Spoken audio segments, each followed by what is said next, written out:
Alors, bonjour tout le monde, ça va bien? Vous avez profité de la belle journée, de la belle température pour pouvoir vous déplacer aujourd'hui. Tu sais, ça a été... je voudrais saluer les gens qui sont à la maison aussi, qui n'ont pas pu le faire. Tu sais. C'est très important de garder l'hiver une bonne batterie, tu sais, bien chargée tout le temps. Hein? Là, oh, je ne suis pas plugué.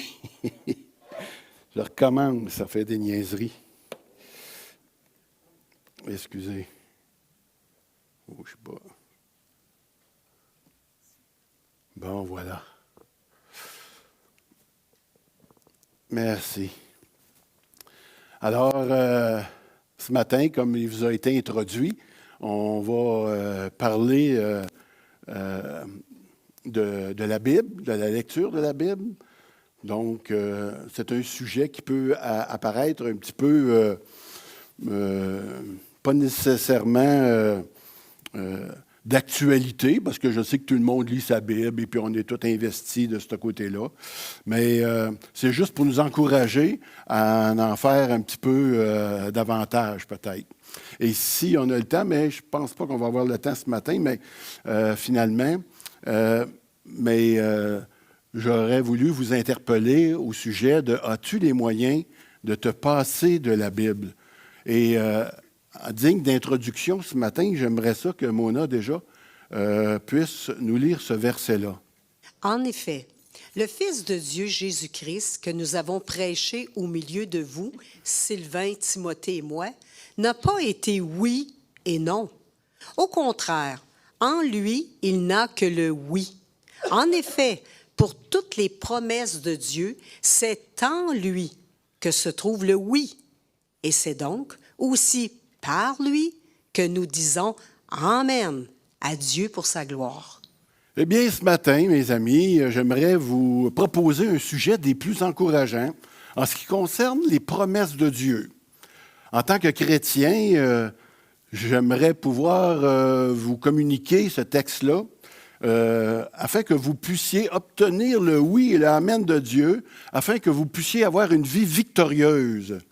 Si vous mettez votre foi en lui, vous pourriez vous sortir de situations avec lesquelles vous luttez depuis très longtemps. Voici un message qui va probablement changer votre vie et qui va vous amener à être plus que vainqueur. Tu vas recevoir le oui, le amen de Dieu et tu vas pouvoir vivre une année 2026 comme jamais tu en as vécu une, puis tu vas t'en rappeler toute ta vie et pour les bonnes raisons en plus. Alors, ce message vous semble-t-il très intéressant et accrocheur? C'est vrai qu'il peut, mais malheureusement, il n'est pas biblique. Ah, bon, ça va pas bien. Oui, j'ai lu la Bible, effectivement, mais ce que je dis ne tient aucunement compte du contexte du texte que nous avons lu ce matin. Mais peut-être que certains se sont dit, enfin, un message là, qui me concerne, qui va changer ma vie, et puis, qui va faire une grosse différence, peut-être. Et, mais quand on regarde le contexte de ce texte-là comme tel, le contexte immédiat là, du oui et du non était plutôt le fait que Paul a tout simplement changé d'idée dans son itinéraire d'aller voir les Corinthiens. Et les Corinthiens se sont servis de ça pour l'accuser, tout simplement, d'être inconstant et malhonnête. Voyez-vous? Ça n'a rien à voir avec ce que j'étais en train de vous dire par rapport aux promesses de Dieu, par rapport à ce que si vous priez davantage, bien, vous allez avoir plus encore de promesses, parce que dans ce texte-là, très particulièrement, ça nous dit que nous les avons déjà tous, ces promesses-là, et que nous avons le oui de Dieu à partir du moment où ce que nous sommes habités du Saint-Esprit, que nous avons la présence de Christ en nous, naturellement pour ceux qui l'ont reçu. En faisant cette introduction-là ce matin, je veux vous illustrer que nous sommes des fois plus préoccupés d'entendre des choses agréables, même si ça ne correspond pas toujours à la vérité de l'Évangile. On pardonne plus facilement un prédicateur, par exemple, qui s'éloigne de la vérité, surtout s'il nous fait bien rire ou peut-être même pleurer, ou s'il atteint nos émotions comme telles, plutôt qu'un pasteur, par exemple, qui exposerait la doctrine justement, mais qui serait peut-être un peu plus sur le même ton. Vous comprenez ce que je veux dire? À cela, la Bible nous dit ceci. Mona? Mona? Ça n'a pas marché? Oui. Ça marche. En effet, un temps viendra où les hommes ne supporteront pas la saine doctrine. Au contraire, ayant la démangeaison d'entendre des choses agréables, ils se donneront une foule d'enseignants conformes à leurs propres désirs. Ils détourneront l'oreille de la vérité et se tourneront vers les fables. Donc, Paul reconnaît qu'un jour va venir où est-ce que l'Écriture, elle ne sera pas toujours populaire. Un jour, les gens vont s'en détourner. Ils auront envie d'entendre des choses qui chatouillent l'oreille d'une manière agréable. Les gens vont préférer un enseignement, peut-être qui parle, comme exemple, de prospérité. Mais vous savez, dans l'Église d'aujourd'hui, il y a une théologie qui existe qu'on pourrait qualifier d'une théologie anthropocentrique, c'est-à-dire c'est une théologie qui est centrée sur l'homme comme tel. Elle valorise beaucoup les émotions et ça place l'homme au centre du message de l'Évangile. Dans cette théologie-là, la prédication cherche à toucher le cœur de l'homme par les émotions et à amener une transformation plus spontanée, plus rapide. On t'encourage à croire un message qui va te faire de toi une nouvelle personne à partir de ce message-là. Et quand tu vas sortir ce matin de l'Église, tu vas être une nouvelle personne. Comprends-tu? Et dans cette pratique-là, des fois, on organisait des fins de semaine où on invitait des évangélistes renommés qui ont les dons du Saint-Esprit, particulièrement celui de la guérison. Puis là, on va dire, c'est la chance en fin de semaine d'obtenir ton miracle si ça fait longtemps que tu le cherches. Et là, j'espère que j'exagère un peu. Mais il faut se dire que ce genre on pourrait dire, de théologie, c'est comme... c'est vendeur et c'est quelque chose qu'on veut avoir tout de suite. Hein? On est dans ce monde-là aujourd'hui. Ça nous prend des résultats rapidement. Et puis, pourquoi je vous parle de ça? C'est parce que moi puis Mona, je me rappelle au tout début de notre vie chrétienne, Mona, tu t'en souviendras, on est allé dans beaucoup de fins de semaine comme ça, où il y avait... question de guérison. Et puis, c'est ce que nous cherchions à cette époque-là, parce que Mona était très malade, et puis elle avait un virus dans son corps, et puis on cherchait la face de Dieu pour que Dieu puisse la guérir. Ça se passe dans les années 80. Dans ces années-là, c'était assez à la mode. Tu sais, des soirées spéciales ou des fins de semaine comme ça. Mais au final, ça nous décourageait plus que ça nous encourageait parce que, surtout lorsque la guérison ne venait pas. Et puis ça touchait notre foi, puis ça pouvait toucher la foi des personnes qui n'avaient pas ce qu'ils priaient pour, tout simplement. Et pourtant, vous savez, la parole nous dit que l'homme ne vivra pas de pain seulement, mais de toute parole qui sort de la bouche de Dieu. Vous savez, c'était beaucoup plus intéressant d'aller dans ces fins de semaine-là, par exemple, que d'étudier l'Épître aux Romains. L'Épître aux Romains, on va aller direct à la source, le Saint-Esprit va arranger toute l'affaire. Tu sais. Il y a d'autres versets aussi qui sont intéressants à lire, Mona.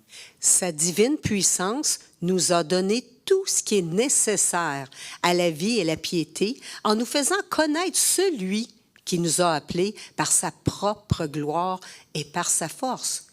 Jésus leur dit, « N'êtes-vous pas dans l'erreur parce que vous ne connaissez ni les Écritures, ni la puissance de Dieu? » Jésus affirme ici que connaître les Écritures, c'est faire l'expérience de la puissance de Dieu.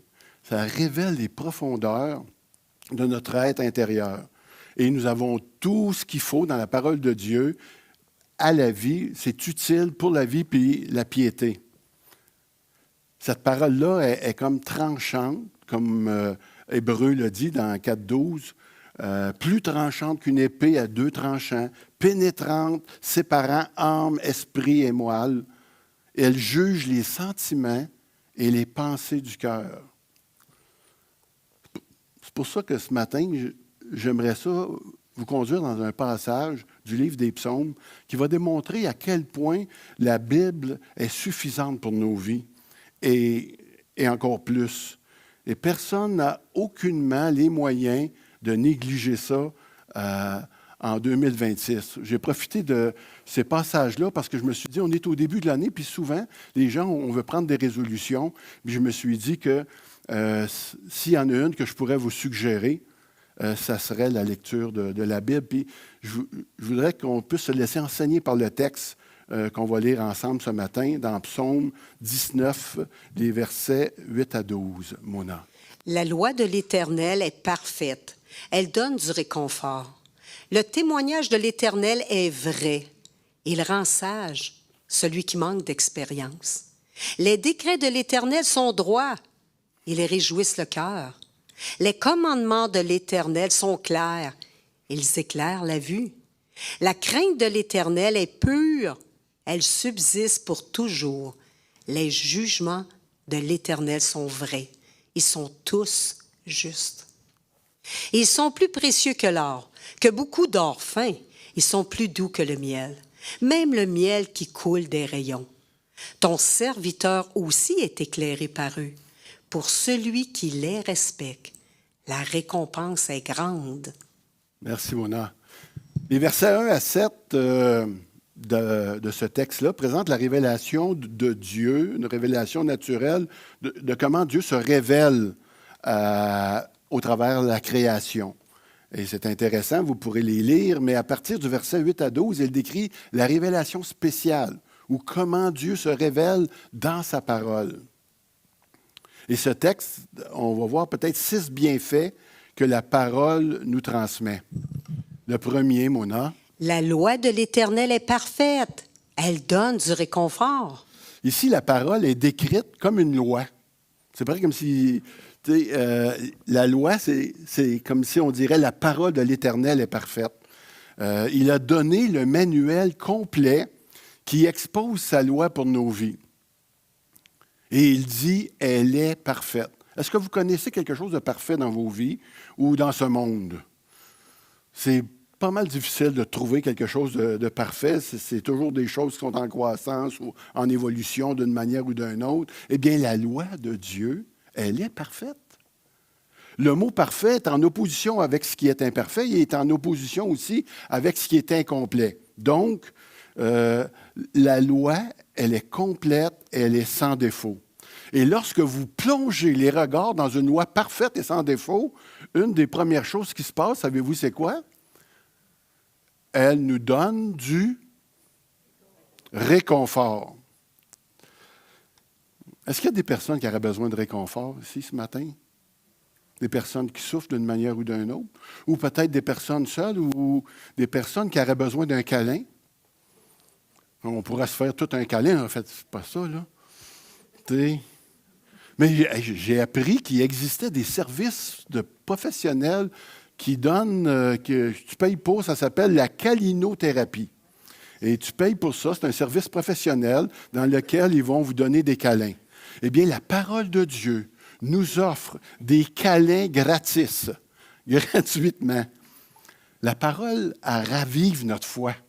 Elle nous fait du bien. Pour ceux qui ont pu s'éloigner un peu du Seigneur, la meilleure manière, puis j'ai connu beaucoup de personnes qui étaient loin du Seigneur, mais quand on s'éloigne du Seigneur, souvent la parole s'est déjà éloignée de nous avant, mais une des manières de se réconcilier avec Dieu puis de le retrouver, c'est de retrouver sa parole. C'est comme mon épouse lorsqu'elle parle d'une recette. Elle dit, j'ai fait une bonne recette, elle goûte le ciel. C'est une expression que Mona a. J'aimerais ça ce matin t'encourager à retourner aux recettes de la parole de Dieu. Est-ce qu'on peut vraiment se passer d'elle? Je ne parle pas des recettes à Mona, quoique moi, j'ai de la misère à m'en passer, mais je parle de la parole de Dieu, n'est-ce pas? La simple lecture de la parole nous amène ailleurs. Tu sais, le monde est dur aujourd'hui. Tu sais ce qu'on est en train de vivre, mais là, on dirait que ça nous amène, ça nous élève. Ça nous élève au-dessus de nos problèmes, puis on peut les voir encore, mais disons qu'on n'en est pas pris de la même façon. Moi, le matin, quand je me lève, je l'ai déjà dit, je me lève souvent, je suis angoissé. Et puis, j'ai besoin de mon câlin divin. Je vais dire ça comme ça. Et puis, souvent, je vais vous confesser quelque chose quand même. Tu sais, il m'arrive d'embrasser ma Bible. Parce que je travaille, quand que je suis dans la méditation, je le fais toujours avec le livre. Est-ce qu'il y en a d'autres qui embrassent la Bible ou qui la serrent sur leur poitrine comme ça, hein? La lecture de la parole le matin, ça te met en contact avec une personne, avec Christ. Et ça nous procure quelque chose qui va nous aider à passer la journée. Alors, as-tu les moyens de te passer de la Bible? Hein? Ça va nous emmener, la Bible restaure aussi et t'amène à la sagesse. Ah, c'est notre deuxième point ce matin. Le témoignage de l'Éternel est vrai. Il rend sage celui qui manque d'expérience. Ici, le mot témoignage s'applique toujours à la Bible. Tantôt, c'était la loi. Là, c'est le témoignage. Donc, dans la traduction, parole de vie, on traduit le manque d'expérience par ignorant. Bon. Il paraît que la racine de ce mot-là décrit une porte ouverte. Dans l'Ancien Testament, il s'agissait d'une personne dont l'intelligence comportait une porte ouverte. Aujourd'hui, quand on parle des personnes qui ont une porte ouverte ou qui ont un esprit ouvert, on parle de personnes qui sont enseignables, tu sais, puis qui sont à l'écoute de quelque chose. Mais les Juifs de l'Ancien Testament, eux autres avaient une autre conception d'un esprit ouvert. Si quelqu'un disait qu'il était ouvert d'esprit, on lui répondait « refermez-le ». Dans leur mentalité, quelqu'un qui était ouvert d'esprit était un nigo, un insensé. Soit d'une personne qui est incapable de retenir ce qu'elle peut entendre ou incapable de le rejeter non plus. Pour vous donner un exemple, j'ai rencontré un homme à un moment donné qui était plutôt ouvert d'esprit, selon notre conception à nous. Et lui, il adhérait à toutes les idées. Il laissait rentrer chez eux, puis il aimait ça, rencontrer toutes les religions et d'autres choses. Et puis, il acceptait toujours tout. Mais il était incapable de n'en retenir une seule parce qu'elles étaient tous bonnes. Fait qu'il n'en rejetait aucune, puis il les acceptait tous. Puis ce gars-là, ben, il est encore à la même place aujourd'hui. Il est très ouvert, mais les Juifs de l'époque auraient dit de lui que c'était un nigo. Tout simplement. Puis je peux vous le dire parce que j'ai fait partie de cette catégorie-là de personnes, des nigos. Avant d'être chrétien, je vous l'ai déjà dit, j'avais déjà lu un livre dans toute ma vie. Avant 30 ans, j'avais lu le livre de Pipo le Magnifique. C'est un livre pour les enfants. Et puis, je n'étais pas le gars avec la plus grande réflexion. Je n'étais pas le gars avec le plus grand discernement. Un Hugo. Ouais. À 30 ans, lors de ma conversion, Chris m'a pris. J'étais là, moi. J'étais direct là avant ma conversion. M'a pris que je suivais ma propre voie. Ma voie ferrée, sans savoir que je faisais face à la mort. Et je ne m'en rendais même pas compte. J'étais sur le chemin de la mort et tranquillement, le Seigneur m'a emmené. Tranquillement, on pourrait dire, au travers de sa parole, la révélation de sa parole, tout cela. Et il a fait en sorte que ce matin, là, c'est moi qui vous enseigne. Il m'a quand même communiqué une certaine sagesse pour être capable de le faire. C'est une sagesse qui ne vient pas de moi, naturellement, qui vient de lui. Et à ce titre, j'aurais une bonne comment je pourrais dire ça? J'aimerais vous informer, pour tous les nigauds qui peuvent m'entendre ici, puis qui sont sur la même track que j'étais, qu'il y a de l'espoir pour vous. La grâce de Christ et sa parole, elle peut faire de nous un sage. Quand même pas rien. Quand même pas rien. Je pense qu'il n'y a pas personne qui peut dire ici, « Ah, j'ai pas besoin de ça. » On en est tous dans une croissance où on a besoin de sagesse, de discernement, de ce qui nous manque souvent lorsqu'on n'est pas des croyants. Le concept hébreu de la sagesse, là, ça ne vient pas d'une activité intellectuelle, mais ça vient plutôt d'un mode de vie. C'est d'être capable de faire des bons choix dans la conduite au quotidien. Très souvent, on peut attribuer des fois à la malchance ce qui nous arrive. Moi, je ne suis pas chanceux dans la vie, il m'en arrive tellement, mais ça peut être aussi le résultat d'avoir fait des mauvais choix. Telle voie paraît droite à un homme, mais son issue finale, c'est la mort, Proverbe 14-12. La sagesse, c'est vivre sur la terre avec une compréhension des choses invisibles.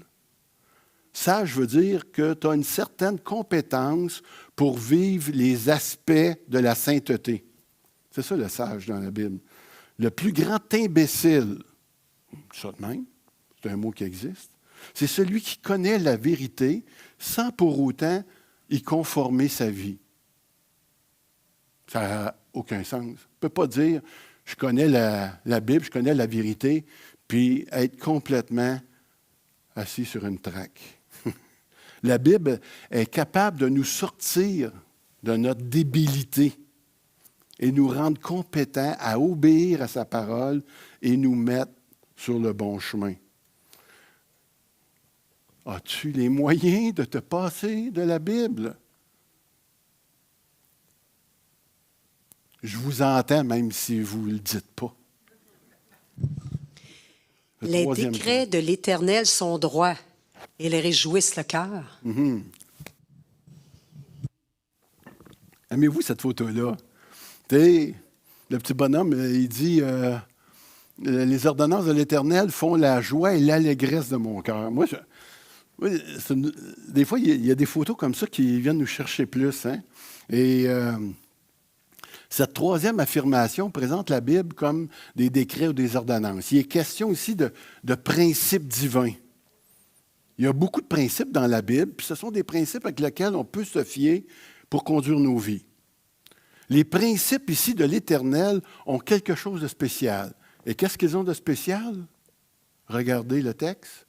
Ils nous réjouissent le cœur. Ils nous rendent heureux. Comme ce petit garçon-là.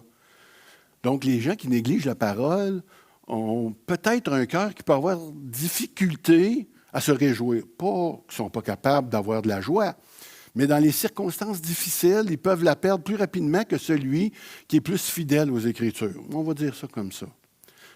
Mais beaucoup plus que ça. En faisant l'étude de ce texte et l'effet de la joie que procure Christ et sa parole, j'ai retrouvé un livre que j'ai amené ici. Un petit livre, il est quand même assez épais. Là. Je pense qu'il y a un bon au-dessus de 600 pages. Et c'est un livre qui s'intitule « La guérison par le plaisir ». C'est M. Saint-Arnaud qui a fait ça. C'est une recherche de plus de 30 ans qu'il a faite pour arriver à cette conclusion que le plaisir exerce une influence bénéfique dans toute la personne. Et puis, ça a tendance à démontrer, cette étude-là semble à démontrer que la Bible a raison lorsqu'elle déclare dans Proverbe « Un cœur joyeux est un bon remède, mais un esprit abattu dessèche les eaux. » Proverbe 15-15 et Proverbe 17-22. C'est sur une période de 30 ans que je ne sais pas, le nombre de médecins et puis de professionnels de la santé qui ont travaillé au travers ce livre-là. Vous savez, le plaisir, on peut se le procurer par nos 5 sens, hein?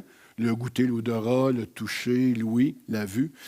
Et aussi par la mémoire ou l'imagination, lorsqu'on est en train de se rappeler des choses agréables en visualisant un moment heureux de nos vies. Mais la Bible nous dit que les décrets de Dieu aussi réjouissent le cœur. Et ce n'est pas rien. Et je vais juste vous lire un petit côté là, du livre. C'est scientifique, mais c'est juste pour vous montrer à quel point c'est que la Bible, quand même, n'est pas séparée de ce qu'on peut vivre. Il dit, notre manière de réagir à la vie déclenche une activité dans l'hypothalamus et l'aire limbique du cerveau, de telle sorte que cette activité du système nerveux peut conduire à la libération d'hormones qui influencent les globules blancs du système immunitaire, qui ont un impact soit positif ou négatif sur la maladie. Le plaisir peut naître dans les régions supérieures du cerveau et descendre dans le système limbique, le tronc cérébral, puis dans le reste du corps. De là, va se répandre dans le système hormonal et le système immunitaire. Pourquoi je vous dis cela? Parce que je veux que vous sachiez, encore une fois, que la lecture de la Bible, qui nous amène à connaître Christ, peut produire des effets dans nos vies les plus bénéfiques. Parce que les ordonnances de Dieu réjouissent le cœur et elles produisent quelque chose dans notre corps. En d'autres mots, quand le Seigneur nous dit que l'Écriture réjouit le cœur, nous savons que le plaisir éprouvé par la révélation de la parole de Dieu produit un effet également physiologique qui rend notre corps plus résistant à la maladie, à la dépression, aux infections. À travers la lecture, de la méditation et sa parole, Dieu nous offre donc un remède qu'on ne peut pas négliger. As-tu les moyens de te passer de la Bible? On va dire, ah, mais moi, j'ai été malade pareil. Imagine-toi si tu ne l'aurais pas lu. Là, je te dis ça de même. Mona. Les commandements de l'Éternel sont clairs. Ils éclairent la vue. Ici, les Écritures sont dépeintes comme un commandement, où la parole de Dieu fait autorité. On n'a pas d'autre choix que de suivre les commandements de Dieu. Ce n'est pas une suggestion, c'est un commandement non négociable. Quand vous avez vécu pendant des années dans ce monde de ténèbres, vous comprenez l'expression vraiment de éclairer la vue. Quand quelqu'un s'est retrouvé à trouver le Seigneur au travers de la lecture de la Bible. Je me rappelle comment la Bible a éclairé ma vue. J'ai lu pour la première fois, les premières fois que j'ai lu la Bible, c'était dans l'Ancien Testament, puis je me rappelle les enseignements de l'histoire du peuple juif. J'ai compris que Dieu avait un plan pour l'humanité, puis qu'il y en avait un pour ma vie à ce moment-là. J'ai vu l'histoire de David, qui, bien qu'étant un homme de guerre, un meurtrier, un adultère, il a bénéficié de la grâce de Dieu et de sa vie éternelle. J'ai vu comment la parole de Dieu suffit pour nous sauver et nous transformer. J'ai vu comment il nous donne son esprit qui nous rend capables de marcher d'une manière digne et qui l'honore. J'ai vu qu'il nous communique une joie, une liberté que je n'aurais jamais cru possible avant de le connaître. Et j'ai vu qu'il nous permet de vivre par sa grâce seulement. Peux-tu avoir un petit amen là-dessus? Hein? Wow! Des phrases comme le psaume 127. Alors, je lis ça. Écoute, je vous lis ça. C'est inutile, écoutez bien, c'est inutile de vous lever tôt, que vous vous couchiez tard et que vous mangiez un pain gagné avec peine. Il en donne autant à ses bien-aimés pendant leur sommeil. Je ne sais pas comment traduire ça, mais moi, la manière que j'ai tendance à le regarder, c'est de dire, arrête donc de courir. Arrête donc de t'exciter le poil des jambes. Tu sais, prends donc un petit 15-20 minutes par jour pour juste le remercier. Ça ne sera pas une perte de temps. C'est sûr, le Seigneur veut prendre soin de nous, puis il nous a donné sa parole pour le faire. Ça ne veut pas juste dire, à ce temps, je n'ai plus rien à faire. Tu sais, je vais faire comme les pasteurs. Moi, Je vais lire ma Bible, puis le psaume 128, qui suit tout de suite après le psaume 127, dit ceci. « Heureux tout homme qui craint l'Éternel et qui marche dans ses voies. Il profite du travail de ses mains et il est heureux et il prospère. » Au cas que vous auriez pensé à d'autres choses. Lorsque tu lis ces textes-là, est-ce qu'il se peut que certains fardeaux de ta vie t'apparaissent tout d'un coup plus légers? Il me semble. As-tu les moyens de te passer de la Bible? On a du fun, là, hein? Mona. La crainte de l'Éternel est pure. Elle subsiste à toujours. Donc, ici, il y avait, pour ceux qui sont plus loin, là, juste au-dessus de la photo du lion, c'est dit, qu'est-ce qui c'est dit? Ah oui, seule la crainte de Dieu peut nous délivrer de la crainte des hommes. John Knox, c'est un théologien presbytérien, entre autres, qui a écrit cela. En raison de ce qu'on appelle depuis tantôt un parallélisme, c'est-à-dire un mot qui, à cause du contexte, on peut le changer ici. La crainte, c'est encore une fois, ça parle des Écritures. Mais la vraie question, c'est pourquoi se référer aux Écritures lorsqu'on parle de la crainte de Dieu? Nous savons que la Bible nous dit que le commencement de la sagesse, c'est la crainte de Dieu, dans Proverbe 9-10. Mais la crainte révérencieuse de Dieu, c'était une doctrine centrale, ça, dans l'Église primitive. Dans ce temps-là, les incroyants, comme les croyants, tout le monde apprenait à craindre Dieu. Et c'était une évidence. Ça ressemble moins à ce qu'on vit aujourd'hui, hein? Puis seul un idiot aurait pris Dieu à la légère. Ça ne se pouvait pas que quelqu'un n'ait pas une crainte de Dieu à quelque part. Et c'est cette crainte-là qui amenait les gens à salut plus que toute autre chose. Lorsque le Saint-Esprit attire véritablement quelqu'un à salut, cette personne-là, savez-vous qu'est-ce qui arrive? C'est qu'elle prend conscience du péché qui l'habite. Peut-être c'est la première fois de sa vie qu'elle va réaliser que c'est un pécheur. Et ça, je sais que c'est arrivé à plusieurs d'entre nous, effectivement. Et là, on va supplier Dieu de nous pardonner, de nous sauver, de nous en délivrer.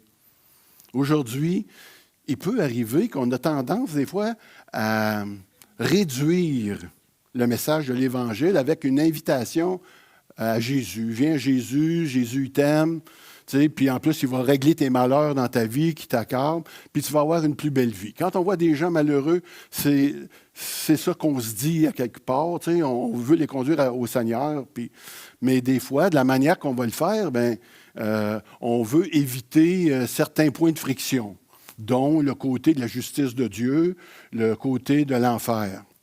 Et puis c'est pas tout le monde, tu sais, comme c'est pas un sujet qui est tellement attrayant, puis là, on se dit, non, on n'est pas pour lui parler de l'enfer, mais pourtant, dans l'Ancien Testament, quand il parlait de la crainte de Dieu et de la crainte de la mort, c'était de l'enfer que les gens voulaient en être délivrés. Et puis moi, ça m'est déjà arrivé, à un moment donné, il y a un gars que je connaissais bien, que je côtoyais régulièrement. Et puis, il n'était pas croyant. Puis là, il vient me voir. Puis là, il dit, hey, j'ai rencontré un chrétien. Puis là, il m'a dit que si je ne me repentais pas, je m'en allais en enfer. Serge, dis-moi que c'est pas ça. Je ne sais pas qu'est-ce que vous autres, vous auriez dit. Mais moi, j'ai dit, ouais, c'est pas tout à fait comme ça. Non, mais tu sais, pourquoi? Tu sais, la Bible, tu sais, c'est pas... Tu sais, il aurait fallu que je lui dise quoi? Ben oui, il a tout à fait raison. Mais j'aimerais ça qu'on puisse se rencontrer et s'en parler. Tu sais, parce que je pense que c'est important, tu sais, que si tu as reçu ça, puis lui, il a eu vraiment peur parce qu'il avait peur. C'est un bon gars, puis il était sûr de s'en aller. Il avait peur de s'en aller en enfer. Et puis, je ne vous raconte pas le reste de l'histoire, mais juste pour dire que, tu sais, des fois, on peut être timide puis gêné. Je pense que la parole de Dieu, on peut la dire avec amour, avec vérité, parce qu'on n'a pas rien qu'un Dieu d'amour, on a un Dieu de justice aussi, puis c'est une manière de la dire. Tu sais, mais je crois qu'on a besoin d'un certain équilibre, puis de pouvoir dire les choses aussi de la bonne manière, mais véritablement. Est-ce qu'on a les moyens de se passer de la Bible? Les jugements de Dieu. Les jugements de l'Éternel sont vrais, ils sont justes, ils sont plus précieux que l'or, que beaucoup d'or fin. Ils sont plus doux que le miel, même le miel qui coule des rayons. Ton serviteur aussi est éclairé par eux. Pour celui qui les respecte, la récompense est grande. Ici encore, les jugements présentent l'Écriture comme un verdict divin. Ce verset-là présente Dieu comme le juge de toute la terre, et l'Écriture, c'est l'énoncé de son verdict. D'un côté, tu as l'être humain, emprisonné par le péché, par le mensonge, et qui est sous le jugement. Et de l'autre côté, tu as Jésus-Christ qui peut libérer parce qu'il est la vérité. Tout simplement, tu as ce jeu-là ici. Donc, je pourrais dire, chers amis, puis je vais inviter les gens de la louange à monter aussi. Si vous n'avez pas encore fait une décision pour Jésus-Christ, c'est où que vous allez trouver le salut de vos âmes. Regardez cette photo-là, s'il vous plaît, pendant que les gens y montent. Sérieusement, si je mets à l'entrée là, ce tas d'or-là, de lingots, puis quelqu'un n'a jamais fait de décision encore pour le Seigneur, puis là, je dis, en sortant, vous pouvez soit prendre une Bible ou soit prendre un lingot. Sérieux, qu'est-ce que vous allez faire? Ah! Ben oui. Ma sœur a dit qu'elle va prendre les deux, tu sais.